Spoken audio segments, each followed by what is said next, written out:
যেই হায়াটাসটা বা যে গ্যাপটা বা শূন্য স্থানটা, সেটা কিন্তু আপনার পরিপূরণে এগিয়ে আসছে হিজবুত তাহরিরের মতো প্রতিষ্ঠান, যারা রাষ্ট্রে বিশ্বাস করে না। তারা রাষ্ট্রের ধ্বংস কামনা করে এবং খিলাফত প্রতিষ্ঠা করতে চায়। জামাতের চেয়ে আরেক কাঠি সরেস বলতে গেলে, এবং তরুণ সচেতন মননে কিন্তু তারা দাগ কাটতে সক্ষম হয়েছে। আজকে ঐক্যমত্য কমিশনের বৈঠক ছিল, সেই বৈঠকে জামাত যায়নি, কেন যায়নি? দেখুন, জামাত হচ্ছে সবচেয়ে পুরনো রাজনৈতিক দল এই অঞ্চলে, এবং তারা নানান ঘাত প্রতিঘাত পেয়ে সার্ভাইভ করতে সক্ষম হয়েছে। দে আর গুড সার্ভাইভার্স, এবং সবচেয়ে অর্গানাইজড, সবচেয়ে আপনার স্যার, যেটাকে আপনার আমরা বোধহয় বলি, অডিওটাতে কোনো সমস্যা হচ্ছে। না, ওই একটা কল ঢুকে পড়েছিল, ও তো ওটা আচ্ছা আমি ধরি, আচ্ছা আচ্ছা। যা হয় আর কি সেলফোনে। তো জি। যেটা বলছিলাম, সবচেয়ে পোর খাওয়া ব্যাটল হার্ডি দল এটি, এবং ক্যাডার বেসড, এবং মীর কাসেম আলী প্রয়াত, তিনি যখন এই ইসলামী ছাত্র সংস্থা থেকে আপনার এটিকে ইসলামী ছাত্র শিবিরে রূপান্তর করলেন, এবং পরে আপনার রাবেতাতুল আলম আল ইসলামী আর কান্ট্রি র্যাপ হিসেবে যে অভিজ্ঞতা অর্জন করলেন, তার উপর ভিত্তি করে জামাতকে এটা কর্পোরেট কালচারে রূপান্তরিত করবার প্রক্রিয়া শুরু করলেন। তিনি দিগন্ত টেলিভিশন চালু করলেন, তিনি নয়া দিগন্ত প্রিন্ট মিডিয়া চালু করলেন, এবং এখানে দৈনিক সংগ্রাম বলে যে জামাতের মাউথপিসটা ছিল দীর্ঘদিনে, সেখান থেকে আপনার সালাউদ্দিন মোহাম্মদ বাবর, যিনি নিউজ এডিটর ছিলেন, তাকে এনে নির্বাহী সম্পাদক বানিয়ে দিলেন দিগন্তের। এবং এই দিগন্ত টেলিভিশন আপনার নতুন একটা ধারা তৈরি করলো, যেখানে আপনার আওয়ামী লীগের অ্যাডভাইজাররা পর্যন্ত গেস্ট হিসেবে আসা শুরু করলেন। আপনার মোহাম্মদ জমির ফর এক্সাম্পল, আপনার যিনি বৈদেশিক বিষয়ে দেখাশোনা করতেন, মোহাম্মদ তারপরে জমির আওয়ামী বঙ্গবিভাগ, লীগের ছিলেন না, মোহাম্মদ জমির ছিলেন বিএনপির। জি না, মোহাম্মদ জমির আপনার অ্যাম্বাসাডার জমির, ও আপনার অ্যাম্বাসেডর জমির, ওকে। জি জি জি, ওকে ওনার ভালো নাম মোহাম্মদ জমির। ওকে। তিনি অ্যাম্বাসেডর জমির এটা, আমি বুঝতে পেরেছি, কিন্তু আমি ভাবছিলাম যে বিএনপি নেতা মোহাম্মদ জমিরের কথা বলছি। না, ওনার কথা বলছি না। আর আপনার বঙ্গবীর কাদের সিদ্দিকী, তিনি তো অ্যাঙ্করই হয়ে গেলেন এখানে, রীতিমতো প্রোগ্রাম করা শুরু করলেন। তো ফলে এক ধরনের অ্যাকোমোডেশনের একটা কালচার, কর্পোরেট কালচার আমরা যেটা দেখি, সেটা কিন্তু এখানে পরিদৃষ্ট হলো। এবং আমাদের আমার প্রয়াত, মনে হয় একটু ভুল হবে, দিগন্ত টিভিতে খুব কমই অন্য ঘরানার লোকেরা যেতেন।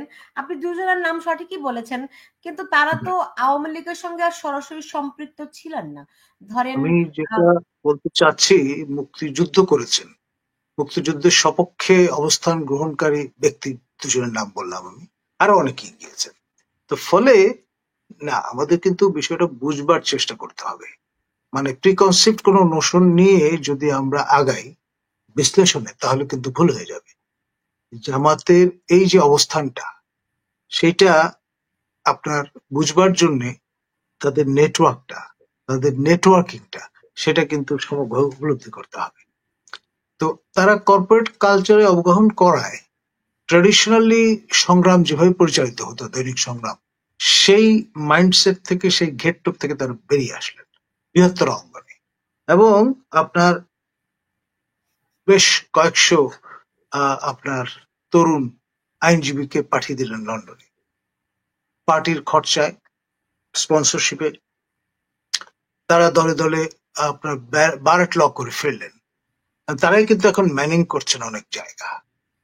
এই ইউনুস রেজিম আসার পরে আপনার যে মানবতা বিরোধী অপরাধ ট্রাইব্যুনাল থেকে শুরু করে সর্বত্র কিন্তু তাদেরকে আপনি পাবেন। এবং এই যে লং টার্ম একটা পার্সপেক্টিভে তারা কাজ করবে। এর বিপরীতে আপনি খেয়াল করেন যে আওয়ামী লীগের পক্ষ থেকে যেমন আওয়ামী ফাউন্ডেশন করা হয়েছে, বাংলাদেশ ফাউন্ডেশন মোনায়েম সরকার পরিচালনা করতেন, বা আপনার আরো যে থিঙ্ক ট্যাঙ্ক গুলো আমরা দেখেছি, তারা প্রচুর রিসোর্স ব্যয় করেছেন, কিন্তু কাজের কাজ খুব একটা কিন্তু হয়নি, টু বি অনেস্ট। আপনার সাকসেসিভ ভাবে যাদেরকে আপনার মেইন স্ট্রিম দুটো পলিটিক্যাল পার্টি আওয়ামী লীগ এবং বিএনপি তথ্য গবেষণার দায়িত্ব দিয়েছেন, তারা কিন্তু আপনার ওই স্ট্রাকচারের মানুষ নয়। যেমন নসু সাহেব বিএনপির তথ্য গবেষণা সম্পাদনার দায়িত্ব পালন করেছেন। এখন তার depth of knowledge, with due respect, পড়াশুনো, তারপরে আপনার কতটুকু উচ্চতার তিনি অর্জন করতে সক্ষম হয়েছে, এই বিষয়গুলো নিয়ে আপনি নির্মোহভাবে যদি বিশ্লেষণ করতে যান, তাহলে দেখবেন যে এখানে আপনার উইথ পিঞ্চ অফ সল্ট আপনাকে অগ্রসর হতে হবে। এর বিপরীতে জামাতের লোকজন ব্রিটেনে গিয়ে আপনার দাওয়াতুল ইসলাম প্রতিষ্ঠা করেছে, এবং লেস্টার বলে শহরটি যেটি আছে, বর্ধিষ্ণু শহর, সেখানে আপনার ইসলামিক ফাউন্ডেশন গঠন করেছে মানাজির হাসানের নেতৃত্বে, এবং সেখানে যে থিঙ্ক ট্যাঙ্ক গড়ে উঠেছে তারা বাংলাদেশের সকল বিষয় আপনার তাদের নখদর। এখন এই যে রিট্রিটে গিয়ে বিলেতের মতো জায়গায় আপ টু দা মার্ক একটা অবস্থান নিয়ে তারপর বিষয়গুলোকে বিশ্লেষণ করা, তাদের দৃষ্টিকোণ থেকে তাদের যে প্যাকেজটা কিভাবে আনফোল্ড করবেন সে বিষয়ে আপনার তারা কিন্তু নিরন্তর লেগেছিলেন। এর বিপরীতে উল্টো ঘরানার যারা লিবারাল রাজনীতি করেন, বিএনপি বলেন, আওয়ামী লীগ বলেন, তারা কিন্তু আপনার এক ধরনের লিপ সার্ভিসে ব্যস্ত হয়ে গিয়েছিলেন। They didn't mean business in real sense of the term. তার ফলে যে হায়াটাসটা তৈরি হয়েছে সেটার ইম্প্যাক্টটা আমরা এখন দেখতে পাচ্ছি। এখন আপনার এখানে আপনার মিস্টার চৌধুরী, যিনি প্রথম উদ্যোগ নিয়েছিলেন থিঙ্ক ট্যাঙ্ক গঠনের আপনার আওয়ামী লীগের, বা অ্যাম্বাসেডর ওয়ালিউর রহমান, যিনি বিলিয়ার পরিচালক ছিলেন, তিনি কিন্তু এখানে যথেষ্ট সাপোর্টিভ রোল রেখেছেন, প্রয়াত তিনি এখন পৃথিবীতে নেই, বা হেরিটেজ ফাউন্ডেশন গঠন করেছিলেন। তারা একটা নির্দিষ্ট অ্যাম্বাসেডর ওয়ালিউর রহমান তারা তো আওয়ামী লীগ পন্থী ছিলেন না। না, তিনি আওয়ামী লীগের পক্ষ থেকে নমিনেশন চেয়েছিলেন, পাননি। এখন আওয়ামী লীগের আদর্শে যখন অ্যাম্বাসেডর ছিলেন তখনও তো তিনি আওয়ামী লীগ পন্থী ছিলেন না। পরবর্তীতে যখন তিনি সার্ভিস শেষ করে ফিরলেন, তখন কিন্তু রিলিজিয়াসলি আওয়ামী লীগ ঘরানার জন্য যে সার্ভিসটা তিনি দিয়েছেন সেটা অপরিসীম, রীতিমতো অতীব মূল্যবান। আমি তো মনে করতে পারছি আপনার বিলিয়া মানে আওয়ামী লীগের কর্ণধার বঙ্গবন্ধু শেখ মুজিবুর রহমানের নেতা, তিনি যাকে নেতা সম্বোধন করতেন, আমার নেতা হোসেন শহীদ সরওয়ার্দী। বলেন তাহলে ৭১-এ তো সবাই আওয়ামী লীগ ছিল, আওয়ামী লীগের বাইরে তো অন্য দল ছিল। হোসেন শহীদ সরওয়ার্দীর যে বাড়িটা ঢাকায়, সেই বাড়িটা ধানমন্ডির ৭ নম্বর রোডে অবস্থিত। সেই জায়গাটা আপনার সরওয়ার্দী মহোদয়ের পুত্র শাহেদ সরওয়ার্দী, যিনি পাকিস্তান অপ্ট করলেন নাগরিকত্ব নেওয়ার জন্য, তিনি ভাবলেন যে এটা বিক্রি করে টাকাটা বিক্রি করে নিয়ে চলে যাবেন পাকিস্তানে। সেই সময় সেই জায়গায় নজর দিলেন ওয়ালিউর রহমান। তিনি সবাইকে একত্রিত করে মার্কিন তেল কোম্পানির টাকায় এই প্রপার্টিটা শাহেদ সরওয়ার্দীর কাছ থেকে সিকিউর করলেন, করে একটা বাই পার্টিসান থিঙ্ক ট্যাঙ্ক প্রতিষ্ঠা করলেন, BILIA, Bangladesh institute of international, Bangladesh institute of law and international affairs, এবং থ্রাইভিং। এখানে চমৎকার লাইব্রেরি গড়ে উঠলো, জার্নাল একাধিক প্রকাশিত হওয়া শুরু করলো, এবং সাকসেসিভ ডিরেক্টর যারা আসলেন তারা কিন্তু এটাকে রিয়েল বাই পার্টিসান একটা থিঙ্ক ট্যাঙ্ক হিসেবে দাঁড় করালেন। আপনার আওয়ামী লীগ, বিএনপির টপব্রাস তারা কিন্তু এখানে নিয়মিত আসতেন, এবং এই বিলিয়া এবং ওয়ালিউর রহমান গুরুত্বপূর্ণ ভূমিকা পালন করেছিলেন আপনার 91 নির্বাচনে, যখন আপনার আওয়ামী লীগ পরাজিত হলো এবং বিএনপি সরকার গঠন করলো। সেই সময় থেকে শুরু করে পরবর্তী সময়েও একটা ক্যাটালিটিক রোল প্লে করেছেন আপনার, যাতে আওয়ামী লীগের সদস্যরা শপথ গ্রহণ করে আপনার বিরত না থাকে, সেটি এনশিওর করেছিলেন 2001 নির্বাচনে পরাজিত হওয়ার পর। 60টার মতো আসন তারা পেয়েছিলেন এবং চিন্তাটা ছিল আত্মঘাতী টাইপ, যে তারা শপথ গ্রহণ করবেন না। তখন প্রয়াত আপনার অধ্যাপক আলী আসাদ, যিনি ডেপুটি স্পিকার এবং পরবর্তীতে অ্যাক্টিং স্পিকারের দায়িত্ব পালন করেন, তাকে বিলিয়ে নিয়ে আসা হয়েছিল এবং অ্যাম্বাসাডার ওয়ালিউর রহমান তার যে কারিশমা সেটি ব্যবহার করে তাকে কনভিন্স করে আমাদের তৎকালীন বিরোধী দলের নেত্রী শেখ হাসিনাকে আপনার কনভিন্স করে শপথ গ্রহণের ব্যবস্থাটি করেছিলেন। এবং সেই লক্ষ্যে স্বয়ং সাবেক মার্কিন রাষ্ট্রপতি জিমি কার্টারকেও ভূমিকা পালন করতে হয়েছে। আটলান্টা থেকে তিনি শেখ হাসিনাকে ফোন করেছিলেন, তিনি রীতিমতো খিল দিয়ে এমন ইনকমিউনিকেট হয়ে গিয়েছিলেন দরজায়, এবং সেই জায়গাটায় বরফ গলানোর ভূমিকাটি পালন করেছিলেন অ্যাম্বাসাডার প্রয়াত ওয়ালিউর রহমান। তো এই যে এই ধরনের যে ক্যাটালিটিক রোল প্লে করা থিঙ্ক ট্যাঙ্ক হিসেবে, সেই ভূমিকাটি পালন করার মতো কোনো প্রতিষ্ঠান বর্তমানে অ্যাক্রস দ্য ডিভাইড নেই। কিন্তু জামাতের এই যে ইনস্টিটিউট অফ ইসলামিক থট ধরনের প্রতিষ্ঠান কিন্তু আছে, যেটি বিএনপি এবং আওয়ামী লীগের অনুপস্থিত। এই ক্রিটিক্যাল আপনার এই রিভিউগুলো কিন্তু জরুরি। এখন যেই হায়াটাসটা বা যে গ্যাপটা বা শূন্য স্থানটা, সেটা কিন্তু আপনার পরিপূরণে এগিয়ে আসছে হিজবুত তাহরিরের মতো প্রতিষ্ঠান, যারা রাষ্ট্রে বিশ্বাস করে না, তারা রাষ্ট্রের ধ্বংস কামনা করে এবং খিলাফত প্রতিষ্ঠা করতে চায়। জামাতের চেয়ে আরেক কাঠি সরেস বলতে গেলে, এবং তরুণ সচেতন মননে কিন্তু তারা দাগ কাটতে সক্ষম হয়েছে। এই যে বিপ্লবটি সংগঠিত হলো বা আন্দোলন অভ্যুত্থান, যেভাবে আপনি বর্ণনা করেন না কেন, আপনার এই জুলাই অগাস্টে এখানে কিন্তু গুরুত্বপূর্ণ নিয়ামক ভূমিকা পালন করছে হিজবুত তাহরির, এবং প্রফেসর ইউনূস তাদেরকে ব্যবহার করেছেন।